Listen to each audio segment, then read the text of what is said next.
إن الحمد لله نحمده ونستعينه ونستغفره ونؤمن به ونتوكل عليه ونعوذ بالله من شرور أنفسنا ومن سيئات أعمالنا من يهده الله فلا مضل له. بسم الله الرحمن الرحيم. والليل إذا يغشى والنهار إذا تجلى وما خلق الذكر والأنثى إن سعيكم لشتى. By the night as it envelopes. Allah Ta'ala is hereby sphering by the night as it envelopes with its darkness.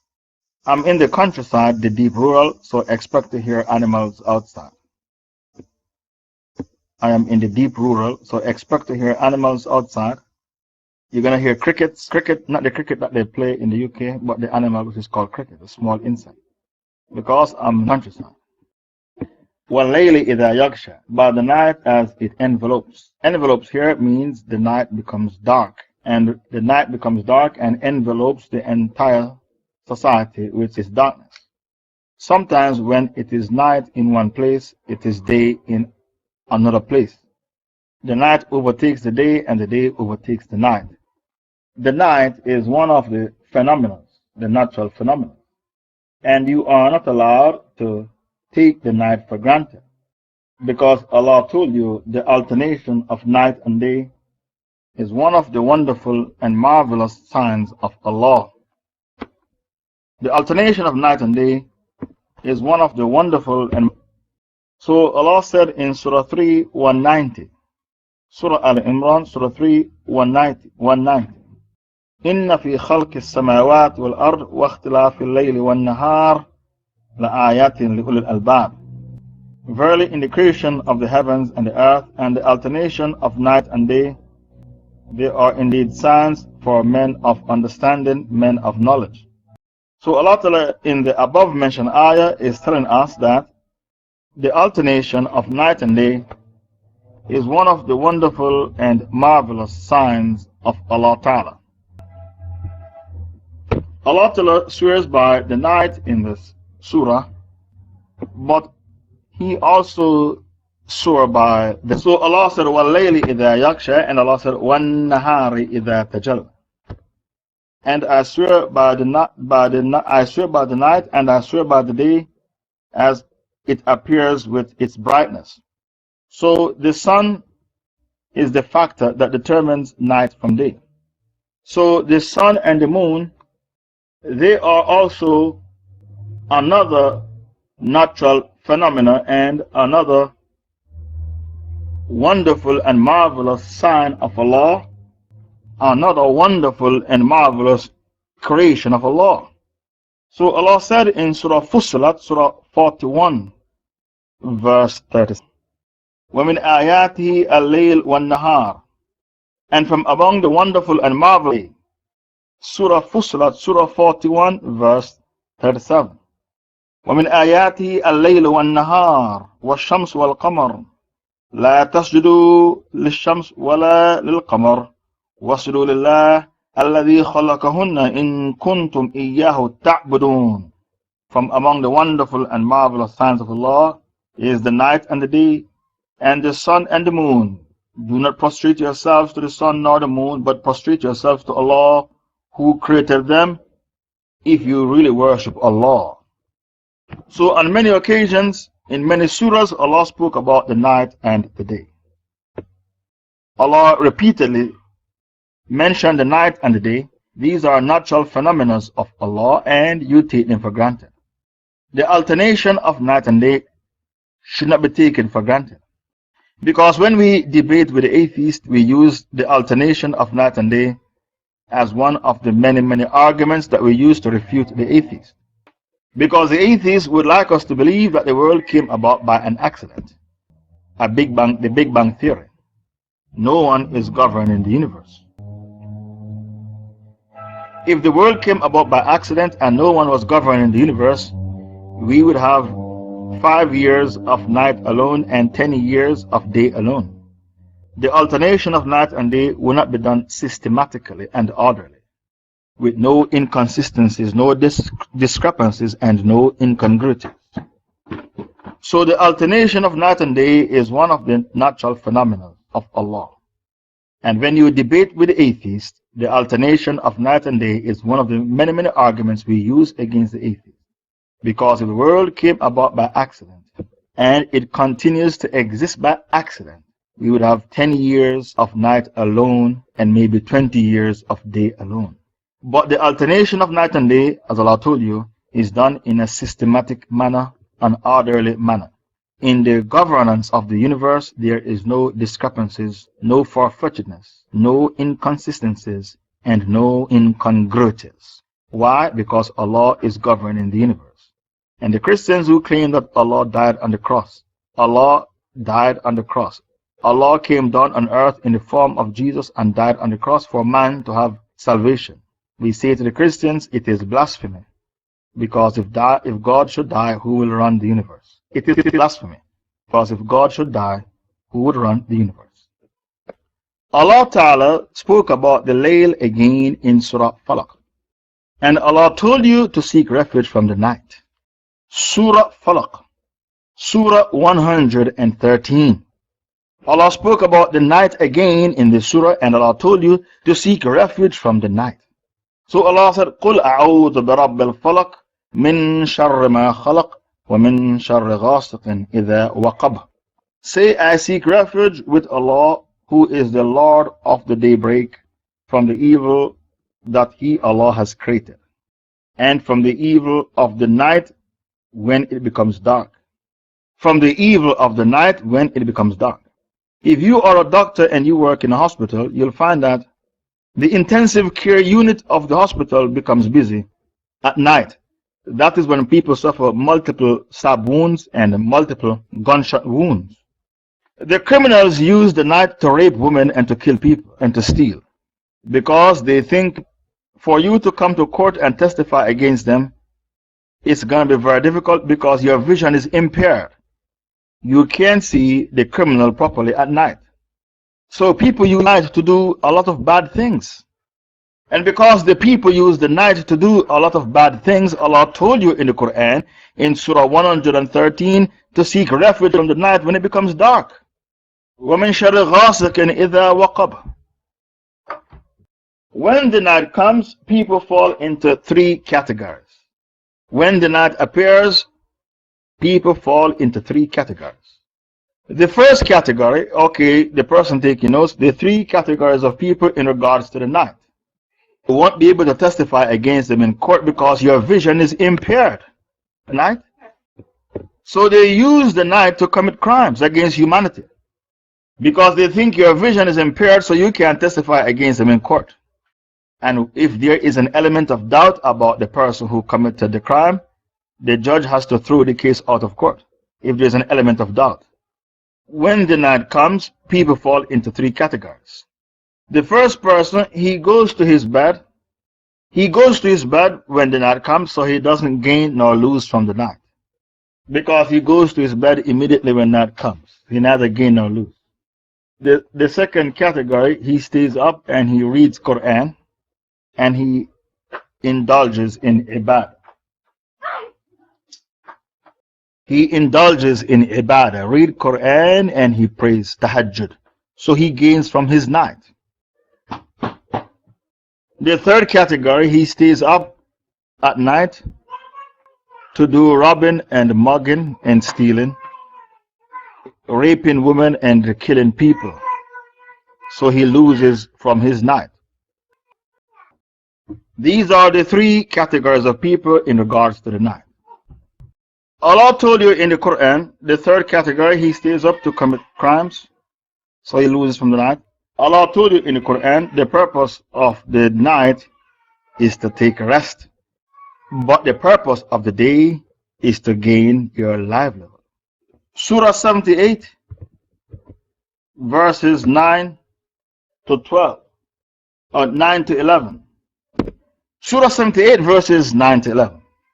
Allah told you that the purpose of the night is for you to take rest, but the purpose of the day is to gain your livelihood. وَجَعَلْنَا نَوْمَكُمْ سُبَاتًا. And we have made your sleep as a thing for rest, and have made the night as a covering its darkness, and have made the day for your livelihood. وَجَعَلْنَا اللَّيْلَ لِبَاسًا وَجَعَلْنَا النَّهَارَ مَعَاشًا. The purpose of the day is to earn your livelihood, but the purpose of the night is for you to take rest. That is what Allah told you in the Quran. I was in New York City, and the subway, the underground, it operates 24/7. I was in New York City, and there, underground, in the UK they say underground, the train runs underground, but in the USA they say the subway. Two different type of English. There underground, the trains run 24/7. There is no such thing as stopping the train. It's 24/7. That was in 1987. I saw that in New York City. I went to Hong Kong in 1996, and I rode the subway. Their trains run 24/7. And they tell you to your face, we are a 24-hour society. If you ask them why your trains run 24/7 in New York or in Hong Kong, they'll tell you to your face, our society is a 24-hour society. So Allah said that the night was created for you to take rest, but the day was created for you to earn your livelihood. I'm telling you, I was in New York City and I was in Hong Kong, and their trains don't stop. It's a 24-hour society. When I went to London, I saw their train stop. That's in London. I don't know if it is like that still, but when I went to London in 1992, their train stopped. When it is 12 midnight, there's no service. You have to take the bus home. Not the case in New York or in Hong Kong. They will tell you to your face, our society is a 24-hour society. Our shops are 24-hour. In Hong Kong, their restaurants 24-hour. There's no such thing as a door on their restaurant to close the restaurant. It doesn't close. It's a 24-hour society. So even though Allah said the night was created for you to rest and the day was created for you to earn your livelihood, there are people who work at night because they are living in a 24-hour society. That is called capitalism, chasing the dollar. You chase money until you die. That's their society. You're trying to make ends meet, and you work and you chase money until you die. That's their society. It's a 24-hour society. That's called capitalism. So if you are living in a society and it's not a 24-hour society, it's not a capitalist society. You are a wannabe capitalist. You are not a proper capitalist. You are a wannabe capitalist. When you want to see capitalism, you need to go to Hong Kong. That's where I saw capitalism. If you want to see capitalism, go to New York City. I saw capitalism in New York City. Their restaurants don't close. The train service doesn't close. It's a 24-hour society because you chase money until you die. It's all about the Benjamin. You don't go to sleep. It's a 24-hour society. And even if you go to sleep, the capitalist, he has workers who work on. The manager for the restaurant, he has workers who work on shift. So when some workers are sleeping, some are working. His restaurant has no doors to close the restaurant because the restaurant is open 24/7. It's a 24-hour society. That's called capitalism. So if your society closed down, you are not a proper capitalist. And your love for the money is weak. So Allah Ta'ala swears by the layl and He swears by the day. And then Allah swears by the dhakar and the untha. وَمَا خَلَقَ الذَّكَرَ وَالْأُنْثَى. So Allah said, and by the one who created the male and the female. وَمَا خَلَقَ الذَّكَرَ وَالْأُنْثَى. Why did Allah swear by the dhakar and the untha, the male and the female? Because you need one to perfect the other. If you are a man who is single, you are not a real man. And if you are a woman who is single, you are not a real man. وَمَا خَلَقَ الذَّكَرَ وَالْأُنْثَى. Allah swears by the dhakar, the male, and the untha, the female, because you need one to perfect the other. And the Prophet said in a famous hadith, marriage is half your deen. Marriage is half your deen, so fear Allah with the second half. Allah swears by the dhakar and the untha, the male and the female, because you need one to perfect the other. And marriage is half the deen. And Rasul sallallahu alayhi wa sallam said, النكاح من سنتي فَمَنْ رَغِبَ عَنْ سُنَّتِي فَلَيْسَ مِنِّي. I marry women. أَتَزَوَّجْ النِّسَاء. I marry women. And he who doesn't get married is not a follower of me. I marry women. This hadith says, I marry women, and he who doesn't get married is not of me. This means a marriage in Islam has to be between a man and a woman, not like what the Europeans are doing, a marriage between two males or two females. Marriage in Islam has to be between a man and a woman. If not, it's not a marriage. The Prophet said, I marry women. Marriage is between a man and a woman. If not, it's not a marriage based upon the hadith found in Bukhari and Muslim. A lack of intercourse causes medical problems. A lack of intercourse causes medical problems. Women who are not sexually active, their ovaries pain them. They have pain in their chest, in their stomach, because of lack of intercourse. Women who are not sexually active, they have severe migraine headache. Severe migraine headache because of a lack of intercourse. And your lifestyle is totally unnatural. Men who do not release enough semen, they die from prostate cancer. Release enough semen, they die from prostate cancer. Women who are not sexually active, they suffer severe migraine headache because sex releases tension, and their tension is built up and it's not released.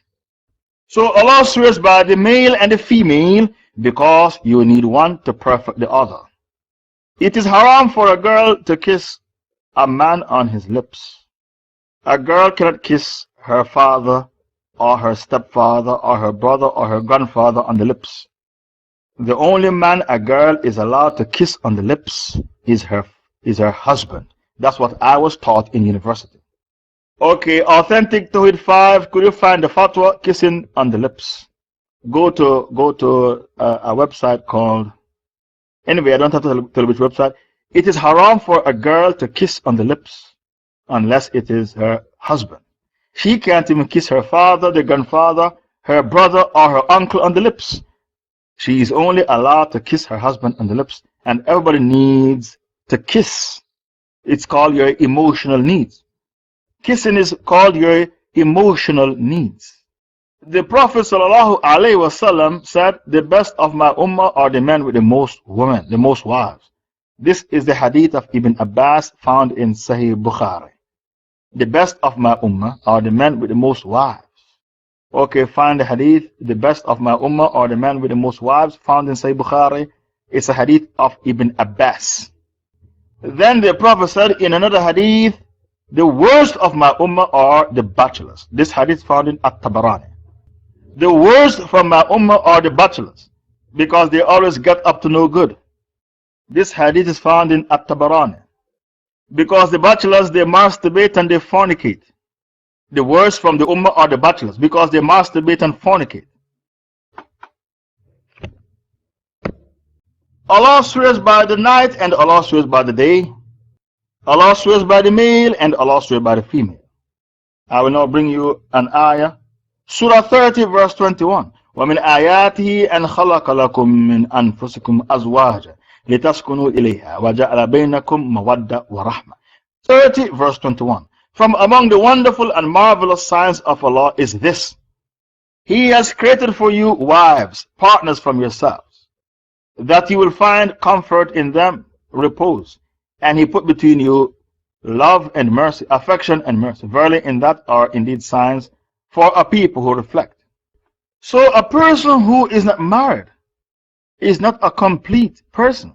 Why do you think women are attracted to married men? Women are attracted to married men because if you are married, it means you're a good man. If you're a bachelor, no woman is attracted to a bachelor. Because if you were a good man, you'd be married.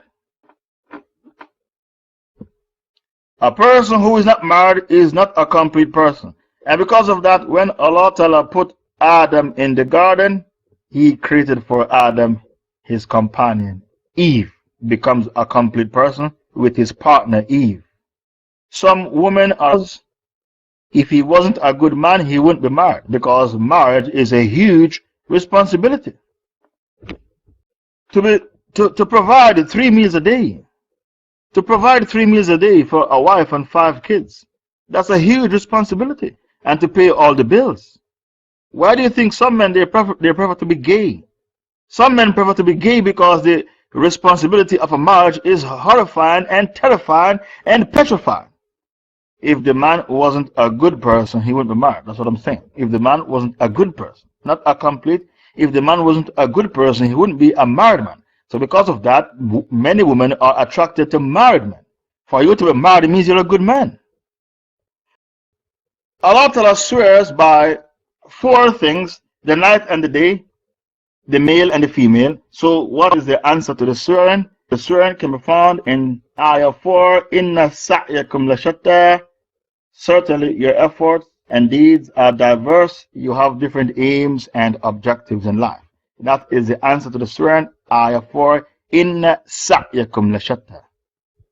And where is the fatwa about the fatwa about kissing on the lips? Inna sa'yakum lashatta. Man is diverse with his aims and objectives. What is the tafsir of this ayah? If you ask 10 different 12-year-old children, what do you want to be when you grow up? One will say, I want to be a nurse. The other say, I want to be a teacher. One will say, I want to be a computer expert. Another will say, I want to be a lawyer, a barrister, a solicitor. One will say, I want to be a doctor. One will say, I want to be chemical engineer. The other say, petroleum engineer. The other say, I want to be mechanical engineer. The other one will say, I want to be an electronic engineer. The other one will say, I want to be a civil engineer. Everybody has a different thing in life which he wants to be. Allah said, Inna sa'yakum lashatta. Inna sa'yakum lashatta. Man is diverse with his aims and his objectives. So a man will tell you, I want to be an engineer. The other, I want to be a doctor. The other, I want to be a lawyer. The other, I want to be a computer scientist. And the other will tell you, I want to be a mujahid fighting on the battlefield. My only interest is to be a mujahid. So after Allah Ta'ala swears by 4 things, Allah Ta'ala said that man is diverse with his aims and his objectives. So if you should see a bus stop and 50 people at the bus stop, those 50 people at the bus stop, maybe they are going to 50 different places. Because man is diverse with his aim and his objective. Inna sa'yakum lashatta. This man wants to be a doctor. This man wants to be a merchant, buying and selling things to become a multimillionaire. People who buy and sell things, they are multimillionaires. Because Allah puts barakah in trading. And this man wants to be a petroleum engineer. This other man said, I want to be a mechanical engineer. I'm able to fix every car in the world. Mechanical engineer. This man said, I want to be an electronic engineer. This man said, I'm not interested in these things. I want to be a mujahid fighting on the battlefield. Inna sa'yakum lashatta. Man is diverse with his aims and his objectives. So after Allah swears by 4 things, the answer to the swearing is in Ayah 4. What is the answer? Inna sa'yakum lashatta. Man is diverse with his aims and objectives. فَأَمَّا مَنْ أَعْطَى وَاتَّقَى. As for him who gives in charity and is mindful of his duties to Allah and fears Allah, and he believes in goodness. Husna. Ayah 5 and 6. فَأَمَّا مَنْ أَعْطَى وَاتَّقَى. As for him who gives in charity and keeps his duties to Allah, he is mindful of his duties to Allah, and he fears Allah, and he believes in Husna. What is Husna? Husna is La ilaha. I'm back with you, can you hear me? As for him who gives and he believes in Husna. What is Husna? Husna means La ilaha illallah. So what Allah is saying is, for you to give in charity and be mindful of your duties to Allah and fears Allah, you need to. Because if you are giving away in charity, but you do not believe in La ilaha illallah, you will get no barakah for the charity. If you commit shirk, all your deeds are nullified. Allah warned the Prophet Muhammad sallallahu alaihi wasallam. Surah 39, verse 65. وَلَقَدْ أُوحِيَ إِلَيْكَ وَإِلَى الَّذِينَ مِنْ قَبْلِكَ لَإِنْ أَشْرَكْتَ لَيَحْبَطَنَّ عَمَلُكَ وَلَتَكُونَنَّ مِنَ الْخَاسِرِينَ. Verily, we have revealed unto you, O Muhammad, the same way we revealed it to all the prophets and messengers before you, that if you, Muhammad, should do shirk, all your pious deeds are nullified.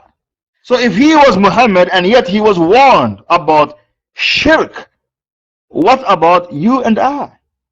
So Allah is saying here in Surah Al Lail, for you to give in charity, and you are mindful of your duties to Allah.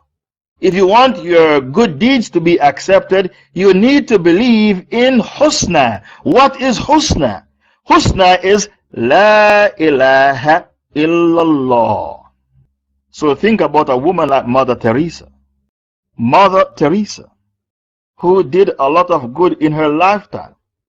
She has no barakah to get on the day of judgment because she did not believe in Husna. She believed in Trinity, God the Father, God the Holy Spirit. You can't go to Jannah with that. You are a pagan who worships three gods, God the Father, God the Son, God the Holy Spirit. For you to have your good deeds being accepted, you need to believe Al-Husna. And what is that? La ilaha illallah. People like Mother Teresa, Allah spoke about them in the Holy Quran. Surah 24, verse 39. People like Mother Teresa, Allah spoke about them in the Holy Quran. Surah 24, verse 39. وَالَّذِينَ كَفَرُوا أَعْمَالُهُمْ قَصِرَابِ بِقِيَةٍ. As for those who reject faith, the pagans, their similitude is like a man in the desert. He is about to die from thirst because he is very thirsty. When he looked in front of him, he could see water. He will rush to quench his thirst, but when he got there, it wasn't really water, it was only a mirage. So people like Mother Teresa will come expecting to find good deeds on the day of resurrection, but they have no good deeds to get.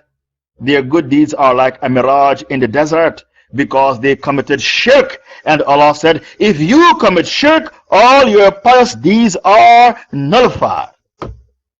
In order for you to get barakah, blessings for your deeds, you need to believe in Husna. And what is Husna? La ilaha illallah. Nothing deserves to be worshipped except Allah. You and your Trinity can go to hell because Allah said, إِنَّمَا يَتَقَبَّلَ اللَّهُ مِنَ الْمُتَّقِينَ. Allah will only accept the pious deeds of who? Al-Muttaqeen, Surah 5, verse 27. Are you writing what I'm saying? Because I'm saying a lot of things. Allah said He will only accept from Al-Muttaqeen, the pious ones. And these are the people who believe in Husna. إِنَّمَا يَتَقَبَّلَ اللَّهُ min al-muttaqin. Allah will only accept the pious deeds of the pious ones. Surah 5, verse 27. I only want the piece of the ayah I am quoting, إِنَّمَا يَتَقَبَّلَ اللَّهُ مِنَ الْمُتَّقِينَ. So Allah said, if you believe in Al-Husna, we will make smooth for him the path of ease and goodness. Ayah 7. We'll make the path for him to ease and goodness. Ayah 7. فَسَنَيَسِّرُهُ لِلْيُسْرَى. So when you believe in Al-Husna, when you believe in Tawheed, Allah will make it easy for you to be a good person because you believe in Tawheed. وَأَمَّا مَنْ بَخِلَ وَاسْتَغْنَى. But he who is greedy, miserly, and thinks himself self-sufficient.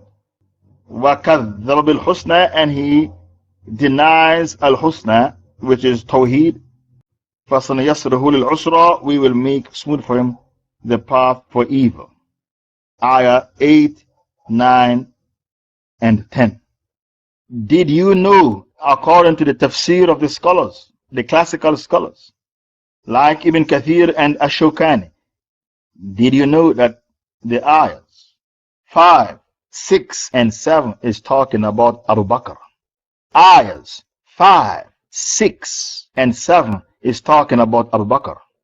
But ayahs 8, 9, and 10 is talking about Abu Jahl.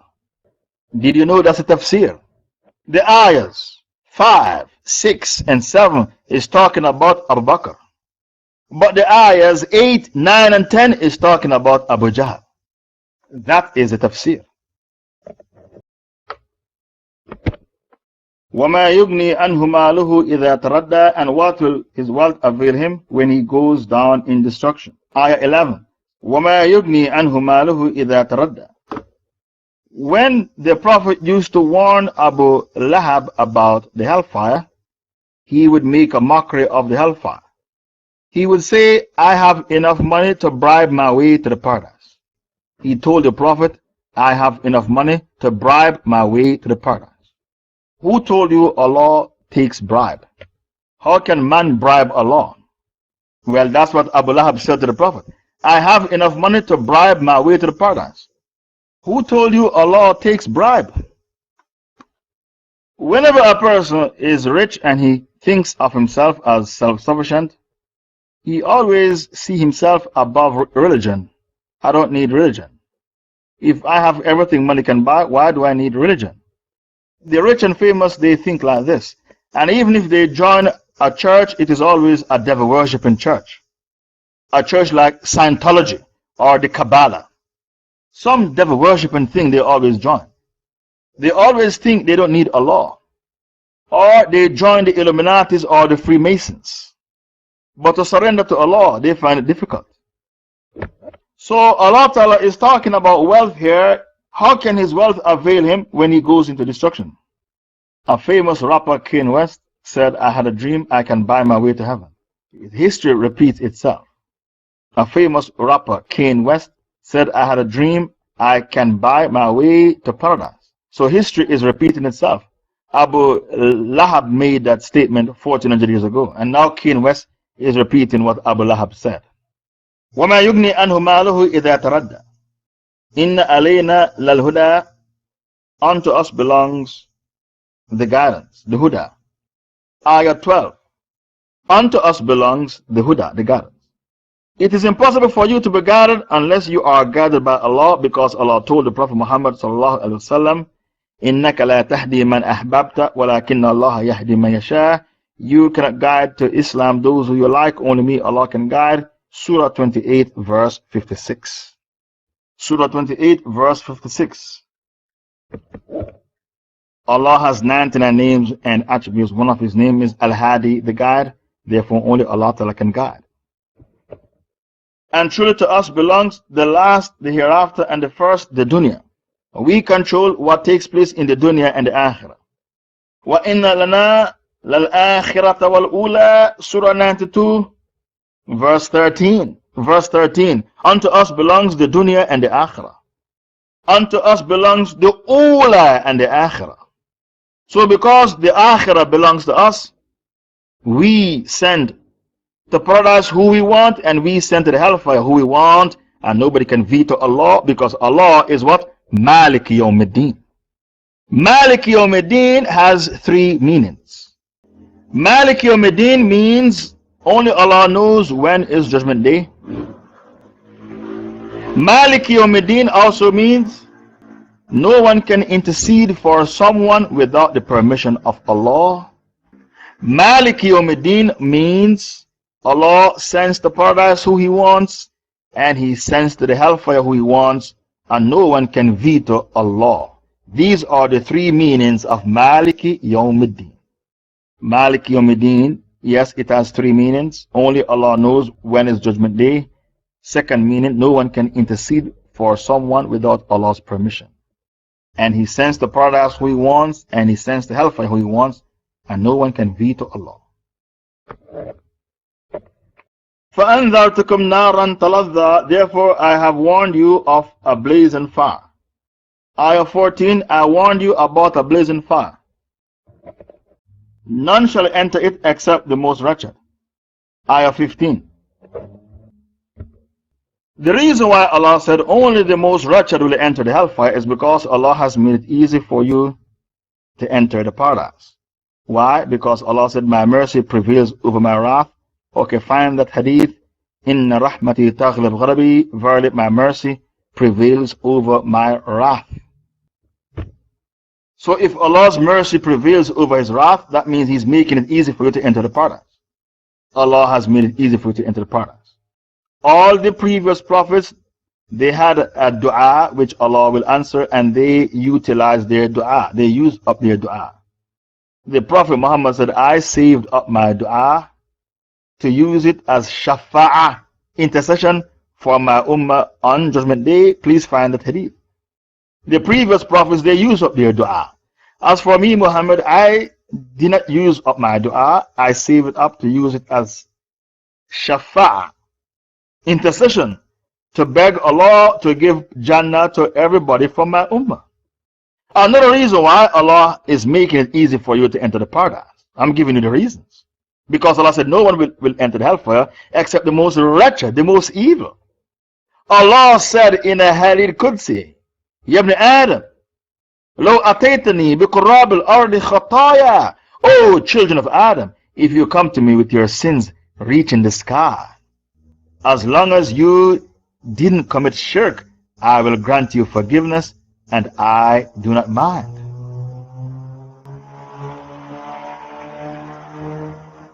O children of Adam, if you come to me with your sins reaching the sky, as long as you didn't commit shirk, paganism, polytheism, idolatry, I will grant you forgiveness, and I do not mind. So all these are clear evidences to prove that Allah is making it easy for you to enter the paradise. To the extent where Allah said, Verily my mercy prevails over my wrath. لا يصلح إلى الأشقى الذي كذب وتولى. Ayah 16, he who denies and turns away. Ayah 16, الذي كذب وتولى, he who denies and turns away. The most famous of those who deny and turn away are who? Nimrod. Nimrod. The most famous of those who deny and turn away are who? Nimrod, the Pharaoh, Abu Lahab, and Abu Jahl. These are excellent examples for those who denied and turned away. Nimrod, the Pharaoh, Abu Lahab, and Abu Jahl. Even though the Pharaoh denied and turned away, Allah said in his heart he believed. He denied and turned away in the name of pride, arrogance, and haughtiness. So where in the Quran Allah said in his heart he was convinced? Which surah, which ayah? Surah 27, verse 14. وَجَهَدُوا بِهَا وَاسْتَيْقَنَتْهَا أَنفُسُهُمْ ظُلْمًا وَعُلْوًا. Allah said in his heart he was convinced that Prophet Moses brought the truth, but he denied and turned away outwardly in the name of pride, arrogance, and haughtiness. This means there is no real atheist. They all believe. There is no real atheist. They lie. They all believe that Allah exists.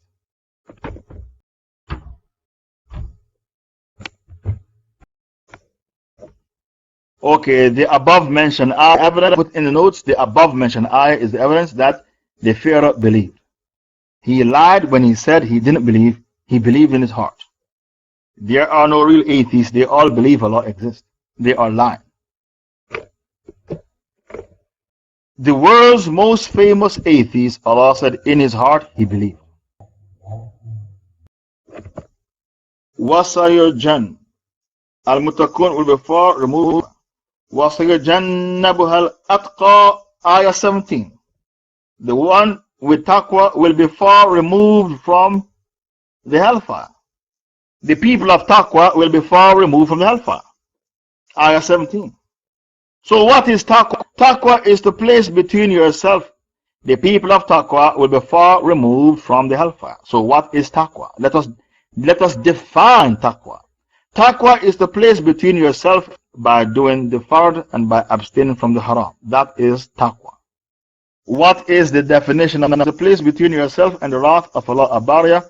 By doing the fard and by abstaining from the haram. That is taqwa. The people of taqwa will be far removed from the hellfire. وَسَيُجَنَّبُهَا الْأَتْقَى الَّذِي يُؤْتِي مَالَهُ يَتَزَكَّى. Well, Ayah 18. Ayah 18. He spends his wealth for self-purification. So, there's two meanings. Allah is speaking about zakah in this ayah, and zakah has two meanings. Zakah means to grow, yanmu, to grow. So when you pay zakah, your wealth increases. Zakah also means to purify your wealth and to purify yourself from greed, selfishness, and avarice. These are the two meanings of zakah. Zakah means to grow, it also means to purify your heart from hypocrisy and avarice. Allah spoke about the people who had wealth and didn't pay zakah. Tawbah 34. What? Tawbah 34. وَالَّذِينَ يَكْنِزُونَ. Assalamu alaikum. Can you hear me? Assalamu alaikum. I'm back if you can hear me. Tawbah 34. وَالَّذِينَ يَكْنِزُونَ الذَّهَبَ وَالْفِضَّةَ وَلَا يُنْفِقُونَهَا فِي سَبِيلِ اللَّهِ فَبَشِّرْهُم بِعَذَابٍ أَلِيمٍ. Those who hoard up dhahab, gold and silver, and refuse to spend it in the path of Allah, give them tidings of a painful torment. When the Prophet was given the tafsir of the ayah, the Prophet said, those who didn't pay the zakah, their wealth will become snakes, black snakes, biting them, speaking to them and say, I am your wealth of which you didn't pay the zakah. Your wealth will become snakes biting you and speaking to you and say, I am your wealth, you didn't pay the zakah. You did not give the poor people their right, which is the zakah. Okay, find the hadith about the black snakes biting the people and speaking to them and say, I am your wealth of which you didn't pay the zakah. Okay, Jazakallah khairan. This is the hadith. The Prophet used this hadith to explain Tawbah 34. The Holy Prophet ﷺ used this hadith to explain Tawbah 34. Abu Bakr as-Siddiq fought and killed people who didn't pay zakah, and took their women as concubines, and they were buried in the graveyard of the kuffar. Abu Bakr as-Siddiq, he fought and killed people who didn't pay zakah, and he made takfir on them. How do we know Abu Bakr made takfir on them? Because their women were taken as concubines. We don't take Muslim women as concubines. How do we know takfir was made on them? Because Ibn Kathir said the war Abu Bakr fought against those who didn't pay zakah, it is called Hurub al-Ridda, war against the apostates.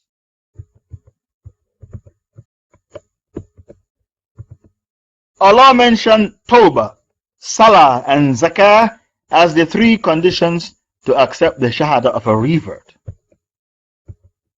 Allah mentioned Tawbah from Kufr and Shirk, Tawbah, Salah, and Zakah as the three conditions to accept the Shahada of a new revert.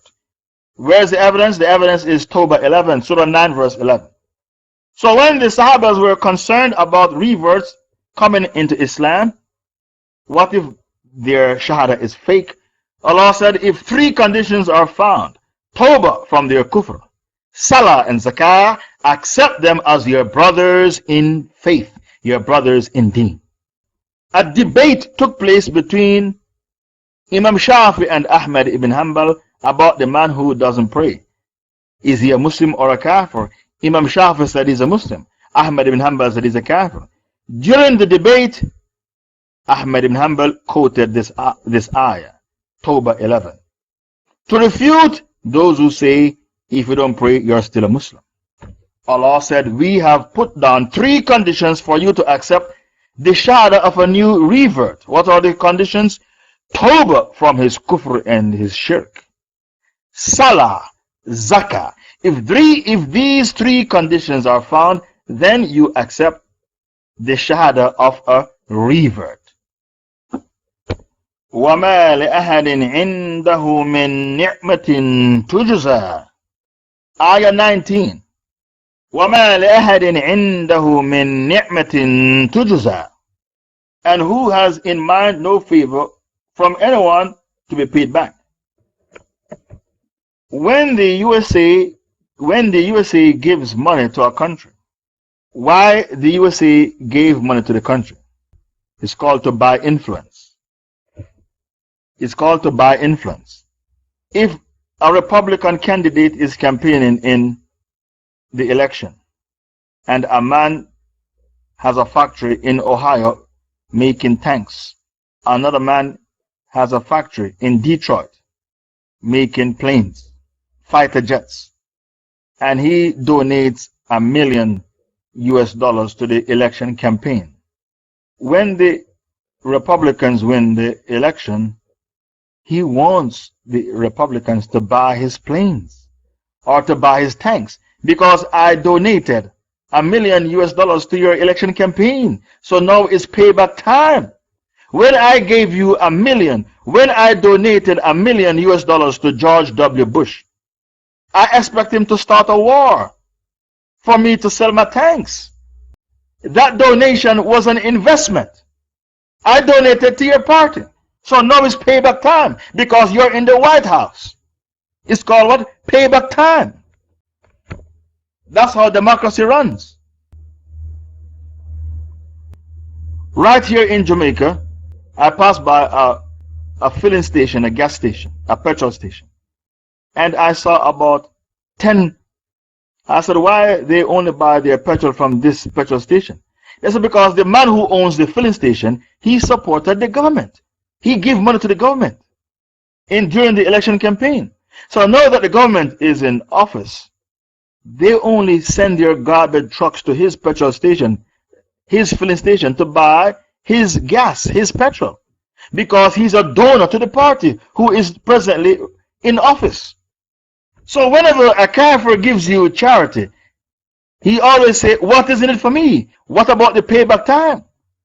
In a capitalist society, there's no such thing called a free lunch. That doesn't exist. You are living in a capitalist society. A free lunch doesn't exist. If a person invites you for lunch, it's because he wants you to sign something. If a man invites a woman for lunch in a capitalist society, it's because he wants to have sex with her. A free lunch doesn't exist in a capitalist society. If a man donates money to the Republican Party and he builds tanks, he wants the Republicans to buy his tanks when they go to war. That $1 million are donated to your party. It was an investment. It wasn't really a donation, it was an investment. So I want kickbacks. I want kickbacks. 1 million might earn me 1 billion. That's how capitalism runs. A million can earn you $1 billion. But Allah is telling you here in Surah Al Lail what Allah is saying. وَمَا لِأَحَدٍ عِنْدَهُ مِنْ نِعْمَةٍ تُجْزَى. When you, the believer, when you do a favor for someone, you don't want them to give you anything in return. So if a woman is a widow because her husband died on the battlefield, and you give her $200 to go to the supermarket to buy food, you don't want sex in return. You don't want anything from her. وَمَا لِأَحَدٍ عِنْدَهُ مِنْ نِعْمَةٍ تُجْزَى. A sincere believer, when he gives, he doesn't want anything in return. That's what the ayah is telling you. The Quran resembles the Quran. The Quran did not checkmate the Quran. The Quran did not contradict the Quran. So which ayah resembles this ayah? Ayah 76 verse 9. Ayah 76 verse 9 resembles the ayah we are presently explaining. The Quran resembles the Quran. The Quran did not checkmate the Quran. So I can bring you an ayah to match every ayah in the Quran. إِنَّمَا نُطْعِمُكُمْ لِوَجْهِ اللَّهِ لَا نُرِيدُ مِنْكُمْ جَزَاءً وَلَا شُكُورًا. We feed you seeking Allah's countenance, Allah's pleasure. Only Allah, no reward nor thanks from you. So whenever a man, whenever a pious Muslim gives you anything, he doesn't want anything in return. He did it for the sake of Allah. Only a pious believer will give you a free lunch. Otherwise, there is no such thing called a free lunch. Free lunch is only from a pious believer. وَمَا لِأَحَدٍ عِنْدَهُمْ مِنْ نِعْمَةٍ تُجْزَى. إِلَّا ابْتِغَاءَ وَجْهِ رَبِّهِ الْأَعْلَى, except to seek the countenance of his Lord, the Most High. Ayah 20. When you give sadaqah, when you give charity, it is only to seek Allah's countenance. إِلَّا ابْتِغَاءَ وَجْهِ رَبِّهِ الْأَعْلَى. Fi sabilillah is a Muslim expression. Kafirs don't know about fi sabilillah. If a kafir is doing you a favor, he will say to you, what is in it for me? What is in it for me? Fi sabilillah is a Muslim expression. It doesn't exist in the vocabulary of the kuffar. They can't do things fi sabilillah. It doesn't exist in their psyche, in their mentality, or their vocabulary. One day I see Ahmadinejad was speaking in the UN and America get up and walk out. They didn't listen to his speech in the UN. And some other countries, they got up and walk out as well. Financial assistance from America. I said, one day I saw Ahmadinejad, the ex-president of Iran, was giving a speech in the UN and America got up and walked out. They didn't listen to his speech. About 7 to 10 other countries got up and walked out. Who got up and walked out? Countries who receive financial assistance from America, they got up and walked out as well. When America gives you money, financial assistance, it is called to buy influence. It is not for the sake of Allah. It is called to buy influence. When America gives you money, it is called to buy your loyalty. The Americans are buying your loyalty. They won't have any countries loyal to them. In life, you need to buy loyalty. Why is it that there is no revolution in KSA? KSA means the Kingdom of Saudi Arabia. Why the generals didn't rise up against the king? Because they give them a handsome salary. The king bought their loyalty. Bismillah, I'm back with you. Can you hear me? I am saying, when one country gives money to another country, donation, it is called. Assalamu alaikum wa rahmatullahi. Can you hear me? I hope the point is clear. I am saying, when one country gives money to another, it is called to buy their loyalty. Sometimes when a country gives money to another, it is called protection money. If you don't give me money, I will attack you. Countries give money to North Korea because North Korea has nuclear weapons and they can make South Korea disappear. It is called protection. Countries behave like people. It is called protection money. A country gives money to another country so that they don't attack them. It's called protection money. It's called the bully boy tactic. وَمَا لِأَهَدٍ عِنْدَهُ مِنْ نِعْمَةٍ تُجْزَى إِلَّا ابْتِغَاءَ وَجْهِ رَبِّ الْأَعْلَى وَلَسَوْفَ يَرْضَىٰ. He surely will be pleased with when he will enter the paradise. Surely, the last ayah, surely he will be pleased when he enters the paradise. This ayah is similar to the ayah, Ya ayyatuhan nafsul mutma'inna irji'i ila rabbiki fadkhuli fi ibadi wadkhuli jannati. Surah 89, verses 27 to 30. Okay, bring me the last ayah of Surah Al Lail. Wala sawfa yarda, ayah 21 from Surah Al Lail. I'm saying to you that there is another ayah that is similar to this ayah. Ya ayyatuhan nafsul mutma'inna irji'i ila rabbiki radiyatan mardiya fadkhuli fi ibadi wadkhuli jannati. I'm saying to you that Surah. Assalamu alaikum. Where are the questions? Assalamu alaikum wa rahmatullahi wa barakatuh. Can you hear me? To answer the question you ask, it is not permissible to pray behind a person who has no beard unless you are on the battlefield and the person is doing taqiyya, deception, to infiltrate the ranks of the kuffar. That person you can pray behind without beard because he is doing taqiyya to deceive the kuffar on the battlefield. Under normal circumstances, you are not allowed to pray behind a person without a beard because he is an open sinner and the beard is fard, not sunnah. The Sahabas agree it is fard. When you say the beard is sunnah, you are going against the ijma of the Sahabas. One of the ijma of the Sahabas is that the beard is fard because the first person to shave were the homosexuals of Sodom and Gomorrah. I hope I've answered your question. The person without a beard, you should not take his testimony valid unless it is out of necessity. The scholars say you can take the testimony of a person who is an open sinner if, for example, a murder took place and he was the only witness, and you have a murder case to solve. So out of necessity. And we covered that when we covered application of revelation. The beard is fard, not sunnah, and that's the ijma of the Sahaba. Is the book of decrees the mother of book and the Allah Mahfuz, or all the same book? Allah spoke about the book of decrees in Surah 13, verse 39. Find that ayah. The book of decrees is the same Lawh al-Mahfuz, and it can be changed with your dua. It is the same as the Lawh al-Mahfuz, there is no difference. And it can be changed with your daily dua because of the hadith found in At-Tirmidhi. Nothing changes destiny except your dua. And Allah said He wipes out what He wants to wipe out, and He causes to remain what He wants to remain. He has the mother of the book, and that is Surah 13, verse 39.